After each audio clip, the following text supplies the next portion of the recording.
नमस्कार, एक बार फिर पत्रिका छत्तीसगढ़ में आपका स्वागत है। मैं हूं योगेश मिश्रा, मेरे साथ हैं शिव शर्मा जी और साथ ही साथ जैसे कि हमने एक कमिटमेंट भी दिखाया आपको और एक सीरीज में चले आ रहे हैं कि कोई ना कोई नागरिक हमारे साथ जुड़े जो अपनी बातें बता सके वर्तमान सिनेरियो में रिजल्ट्स के बारे में। तो हमारे साथ है चंद्रकमल सिंघानिया और चूंकि ये जुड़े हुए हैं तो सबसे पहले इन्हीं से जानना चाहेंगे कि ये जो रिजल्ट था, आप एक आम आदमी के रूप में आप हमें बताएं कि आपको ये रिजल्ट क्या चौंकाने वाला लगा छत्तीसगढ़ में, जिस तरह से 90 विधानसभा में भारतीय जनता पार्टी ने जबरदस्त परफॉर्मेंस किया और कांग्रेस से सत्ता छीन ली।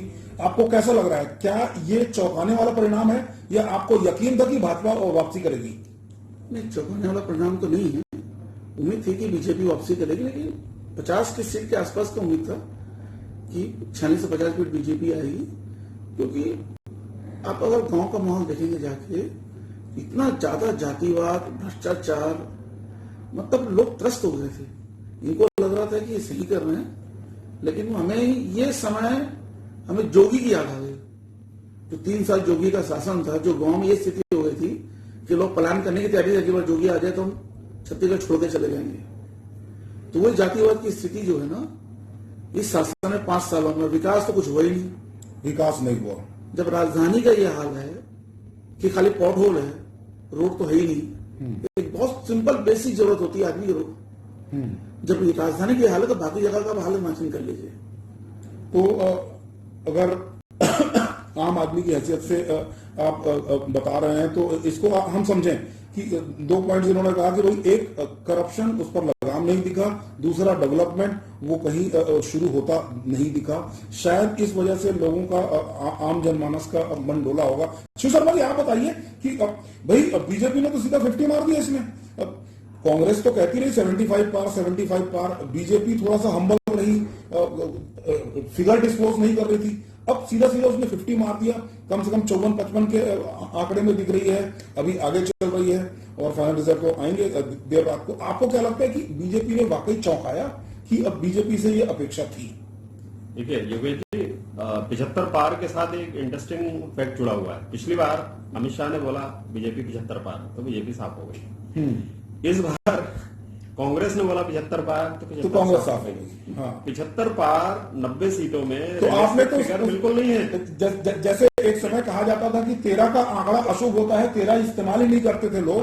75 पार उस तरह से 75 जो वर्ड है पॉलिटिक्स में, खासकर इलेक्शन में, छत्तीसगढ़ में 75 से परहेज करना चाहिए। 75 से परहेज करे, प्लस का है, रियलिस्टिक फिगर नहीं। मगर बीजेपी ने आपको चौंकाया। 90 में 75 कहीं से रियलिस्टिक नहीं है। शिव शर्मा जी, बीजेपी ने आपको चौंकाया क्या? बीजेपी ने चौंका दिया मुझे, रिजल्ट ने पूरा चौंका दिया मुझे जी। जैसे राजकमल सिंघानिया जी ने बोला, चंद्रकमल सिंघानिया, हाँ चंद्रकमल सिंघानिया जी, सॉरी चंद्रकमल सिंघानिया जी ने बोला जी है, तो उन्होंने बड़ा इजीली लिया रिजल्ट को। लेकिन मुझे अभी भी लगता है कि ये चौंकने की जरूरत है। मतलब मैं तो खैर चौंकी गया हूं, मुझे ये रिजल्ट अभी तक धीरे धीरे करके हजम हो रहा है, क्योंकि इतना अंडर करंट हमने कभी महसूस नहीं किया।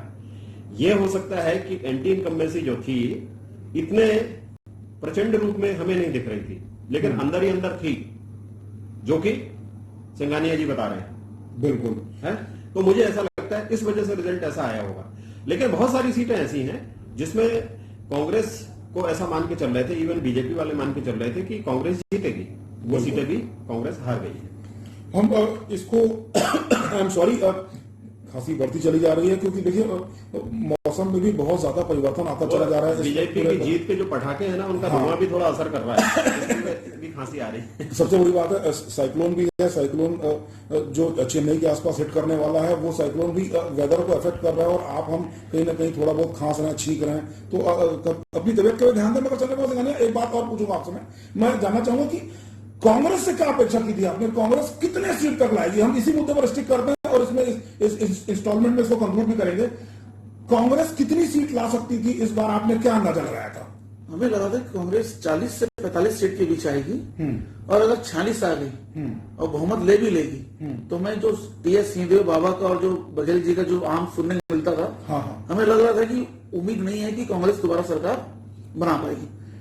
45 के आसपास की उम्मीद थी, 40-45 के आसपास। आपका कहना है कि सिंहदेव और बघेल के बीच में जो पॉलिटिकल टसल शुरू हो चुका था, तनाव जो था, वो अंततः कांग्रेस को सत्ता से दूर ही करती। पक्की बात है।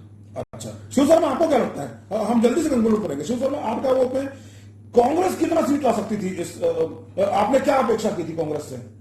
नहीं, देखिए, मेरी अपेक्षा तो यह थी कि मुकाबला बिल्कुल बराबरी का है, जिसमें हल्की सी एज कांग्रेस को है। इसका मतलब जैसे दोनों के बीच 40-45 सीटें आनी थी, दोनों इस रेंज में।